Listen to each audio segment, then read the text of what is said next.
राज्यातील कांदा उत्पादकांचे 24 कोटींचं अनुदान रखडलेलं आहे। 7 जिल्ह्यातील 12,600 शेतकऱ्यांचं अनुदान थकलंय। सरकारने आचारसंहितेपूर्वी कांद्याचं अनुदान द्यावं अशी मागणी केली जाते, अन्यथा विधानसभेला शेतकऱ्यांच्या रोषाला सामोरं जावं लागेल असा इशारा शेतकऱ्यांनी दिलाय। कांदा उत्पादक शेतकऱ्यांनी राज्य सरकारला हा इशारा दिला आहे। नाशिक जिल्ह्यातील सुमारे 10,000 शेतकरी कांदा अनुदानापासून वंचित आहेत, तर कांद्याच्या दरात घसरण झाल्यानंतर राज्य सरकारने शेतकऱ्यांना प्रति क्विंटल 350 रुपये कांदा अनुदान जाहीर केलं होतं, पण हे अनुदान अजूनही शेतकऱ्यांच्या खात्यामध्ये वर्ग केलेलं नाहीये आणि त्यामुळे शेतकरी आता निषेध करताना दिसून येत आहेत आणि लवकरात लवकर हे अनुदान द्या, अन्यथा विधानसभेला शेतकऱ्यांच्या रोषाला सामोरं जावं लागेल असा इशाराही शेतकऱ्यांनी दिलाय।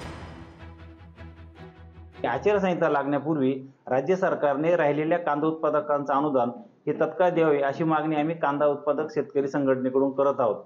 त्याचबरोबर ज्या शेतकऱ्यांना कांदा अनुदानापासून अपात्र केलं होतं, परंतु त्यांनी जोडलेल्या कागदपत्रानंतर फेरपडताळणीमध्ये त्या शेतकऱ्यांचं जे अनुदान आहे त्याच्या पात्र यादीमध्ये त्यांचं नाव आलेलं आहे, अशा शेतकऱ्यांची राज्यातील 7 जिल्ह्यातील संख्या ही 13,000 पर्यंत आहे। तर त्या शेतकऱ्यांच्या अनुदानाची जी रक्कम आहे ती 25 कोटीपर्यंत आहे। ह्या शेतकऱ्यांचं आता कांदा अनुदान एक रकमे द्यावं व आधीच्या कांदा अनुदानाच्या राहिलेल्या शेतकऱ्यांपैकी त्यांनाही एक रकमेचे अनुदान द्यावं। शेतकऱ्यांच्या कांद्याचे दर घसरलेले होते काही दिवसांपूर्वी आणि त्यावेळेला अनुदानाची घोषणा करण्यात आली होती, मात्र हे अनुदान शेतकऱ्यांना मिळालेलं नाहीये, कांदा उत्पादकांना मिळालेलं नाहीये। त्यामुळे आता कांदा उत्पादक शेतकरी आक्रमक होताना दिसतायत।